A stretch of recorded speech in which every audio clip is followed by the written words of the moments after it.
It is universal that AI will change much about the role humans have in the economy. Everybody, most everybody who's in the field are acknowledging mass layoffs are coming. Others are saying humans will not have to work at all. The concept of universal basic income has become mainstream for this reason.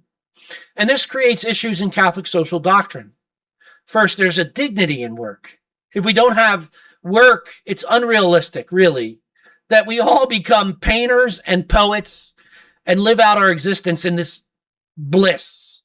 Because without work, we can forget purpose. Work has been a part of the equation since the Garden of Eden, so we can't dismiss it. Second, universal basic income removes the power to advance in life from the human. It can no longer work harder to make more. We will be subject to a government policy, and this risks violating another principle of Catholic social doctrine, subsidiarity and the dangers of excessive centralized dependence. So subsidiarity, I want to sort of give you an example. Subsidiarity is pushing down authority to the lowest level possible to affect the people it's supposed to affect positively. I'll give you an example I teach in CCD. World War II, June 6th, 1944, the Allies landed on the beaches in Normandy. And there were really two cultures there. There was the Germans, who were a very centralized authoritarian control, and you had the Americans, where the average GI had innovation opportunity and were allowed to do it without penalty.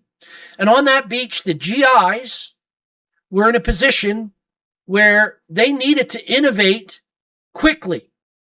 And so they did. They got off those beaches. They got to the bunkers. Now, on the other side of the equation there were the Germans. And they had all sorts of tanks and equipment there that could have pushed the Allies off the beaches. But they weren't able to use them. And the reason they weren't able to use them is because Hitler was sleeping.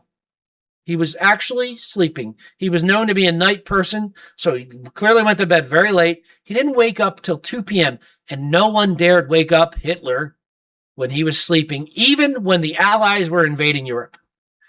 By the time Hitler got his senses about him, he did order some limited movements for the tanks, but it was already too late. The Allies had already gained a beachhead, and the rest is history.